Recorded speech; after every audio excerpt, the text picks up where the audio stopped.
So, these private people that you're acquainted with can help me. How did you get to know them? Interesadong tanong ni Rafael na nagkakape na sila sa maliit na veranda ng unit ni Alexa.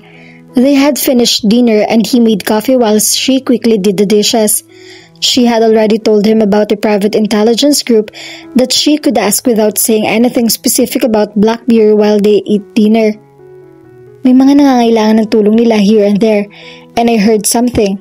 Alam mo na, after what happened to my own mother, I tried to ask their help with my mother's case, pero sobrang inconclusive ng mga ebidensya para masolve. Criminals murdered her mother in cold blood while she was in her car, took the car and her valuables, and left her lying on the cold pavement. May edad na nga ang mami niya nung ipinanganak siya nito at grade 5 lang siya nung mangyaring krimeng iyon.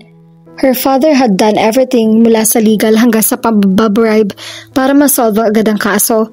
Corrupt police and official took the money and then put the man in jail.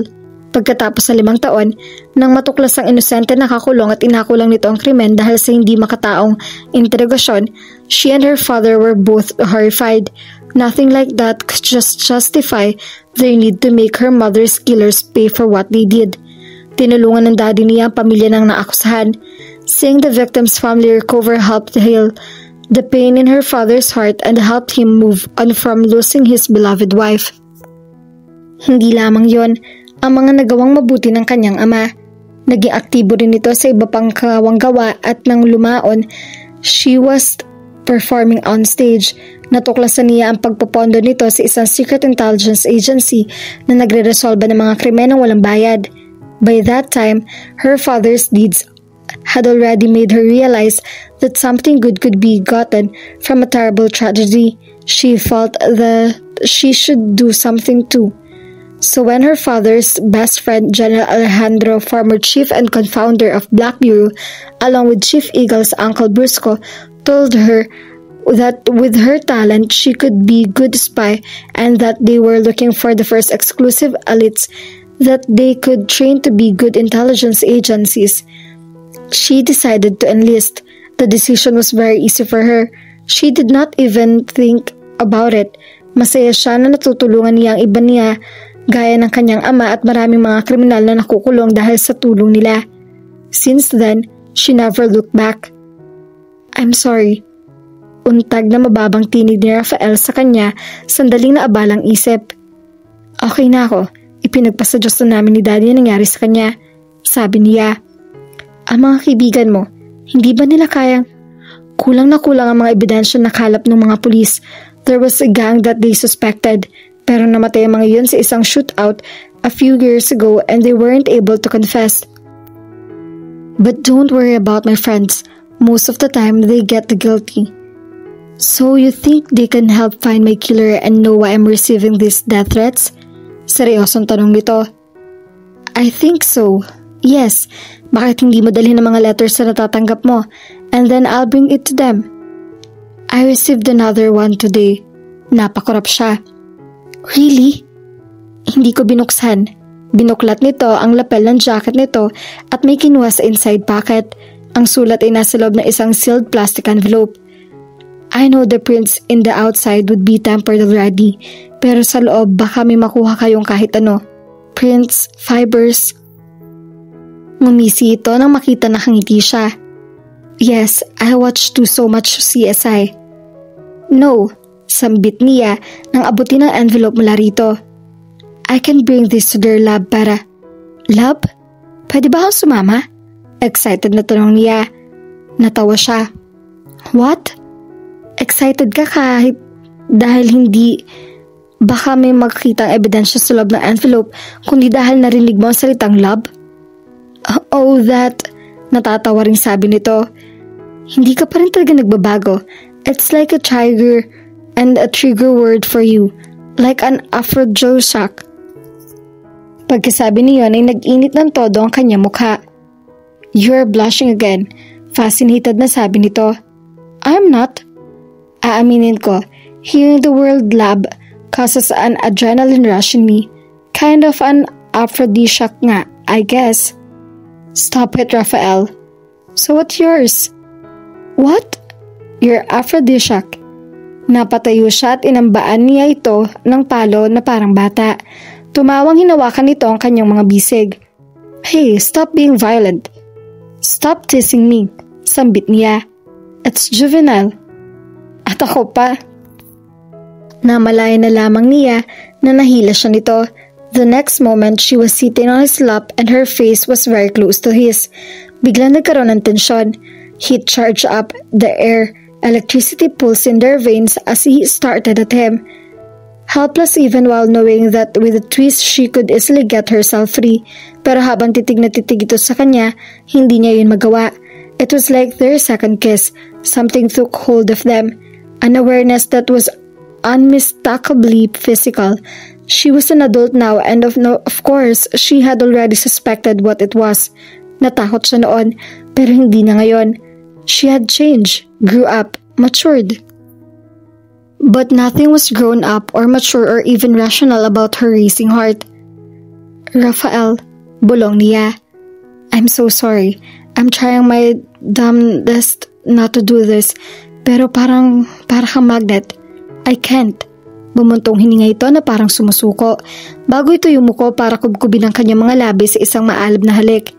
She felt like her whole world was suddenly turned upside down habang nararamdaman ang magkahalong init at tamis ng halik nito. Napapapikit siya ng mariin. Tila nagkaroon ng sariling buhay ang kanyang mga kamay na yumakap ang mga iyon sa leeg nito kasabay ng paghigpit na yakap nito sa kanya. The kiss turned urgent, deeper, hotter. Ni hindi niya nagawang pigilan ng mga salitang at sariling tugunin ng buong puso ang paghalik nito. Umungol ito at narinig niya ang kanyang tagong pag-ungol. The kiss went on and it didn't stop. They couldn't stop kissing each other. Nang pakawalan nito ang mga labi niya, umiikot ang kanyang mundo. Dahan-dahan siya nagmulat ng kanyang mga mata, halos natatakot sa kanyang nakikita. He was staring at her face, wonderingly, smiling, tenderly. Rafael, napalunok siya, nalulula. Her bones had turned to liquid. Her whole body felt like melting. It's still there, isn't it? Tanong nito. Napalunok uli siyang napatango. Hindi siya makapagsinungaling. Halos nararamdaman pa rin niya ang diin ng mga labi nito sa namamagang mga labi niya. She wanted him to kiss her again. Her lips were throbbing so hard, wanting his lips on them again. But what would happen after that? What were they doing? It was so hard to think. Let go of me. Sa huli nalilitong sabi niya. Are you sure? Halos pabulong nitong tanong. Tumango siya. Please, pakiusap niya. Please what, Alexa? Rafael, ilang sandali na nagdaan bago siya nito pinakawalan. Namalayan na lang niya nakatayo na silang dalawa at inalalayan siya nito na huwag matumba. Nagmulat siya tumakbang palayo. Saka siya tumingin dito. I'm sorry, sabi niya. What for? Amused sa tanong nito. I didn't mean to flirt with you. Come on, Alexa. Pareho tayong adult. I flirted too. It's no one's fault. Kumunot ang noon nito kasabay ang pagtan sa mga balikat ito. Unless you're committed to somebody else. Umiling agad siya. Hindi. Nang akasuhang tumingin siya rito. You know that already. I'm sure nagkukwento si Daddy sa'yo. Napangiti itong muli. He did say something to that effect this morning paglabas namin dito. What exactly did he say? Sabi niya, pagpasansyahan ko na raw. That you're acting strange. Lahat yata ng mga kakilala mo committed na. He didn't say that. He did. I asked him kung bakit nga ba. You didn't. I did. Sabi niya, masyado ka raw pihikan. Parang meron ka raw hinihintay. Feeling niya malapit na ma-explode ang kanyang ulo. Lagot ang daddy niya kapag nakita niya to. Look, kung meron mang may kasalanan sa nangyari, kung kasalanan mang maituturing yung ginawa natin, it's me. Sinong lalaki makakatiis na hindi kahalikan? Really? Where are they? Sarcastic ang tanong niya. Tiningnan siya nito. And of course, she blushed on cue. Alam mo, malaki na ang pinagbago mo. Sabi niya.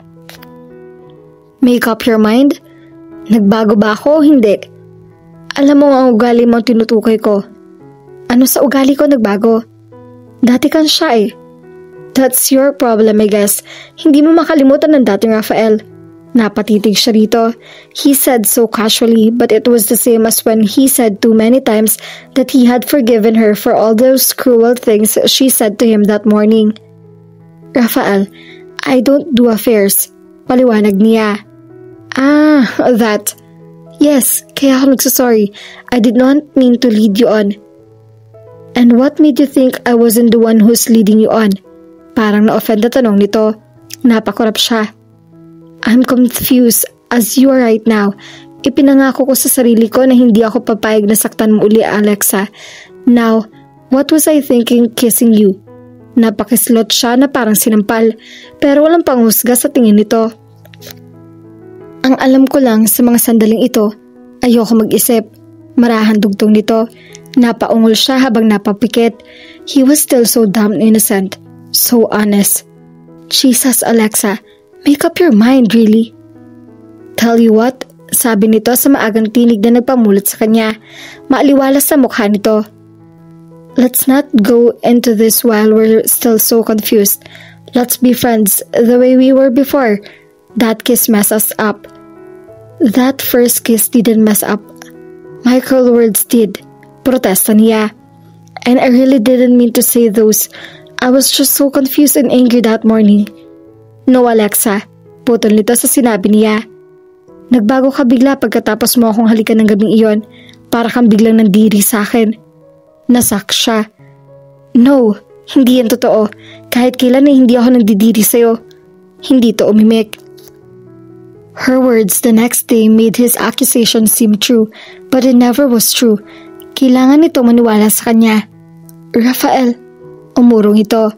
Mas makabubuti sigurong ipaglaban muna natin ito, Alexa.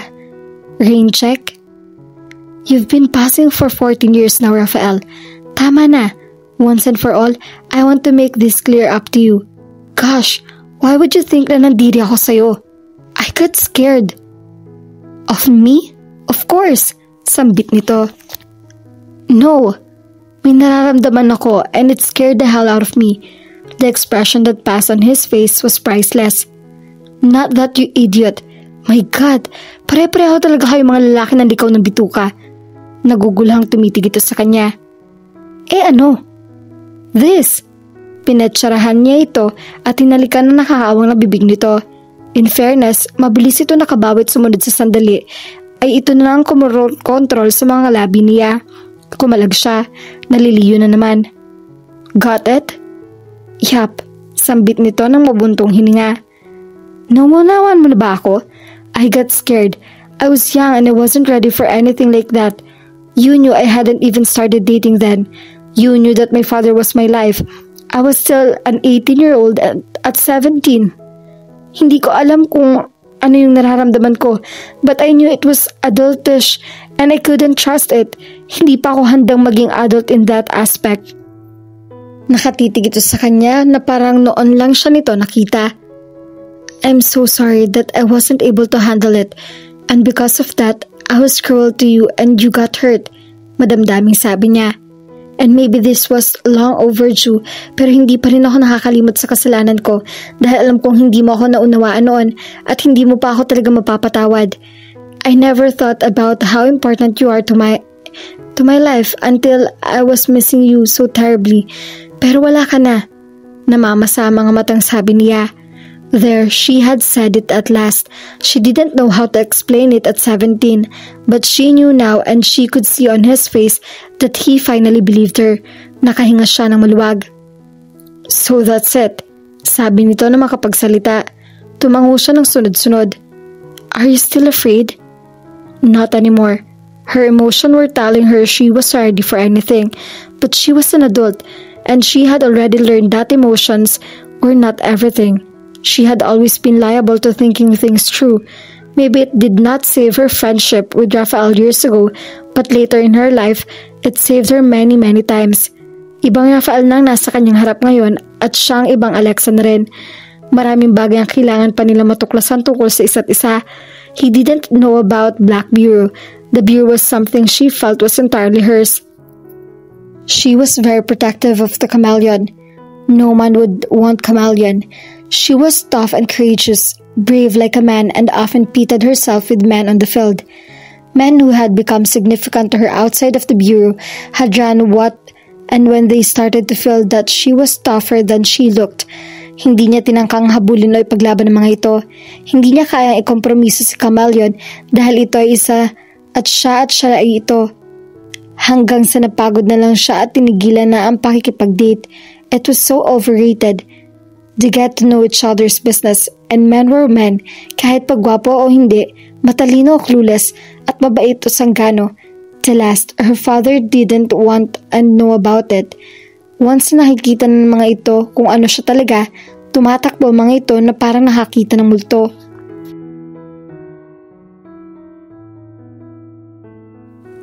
At dito na po nagtatapos ang ating kwento. Sabay-sabay po nating abangan ang susunod na kabanata. Maraming salamat po. God bless and stay safe.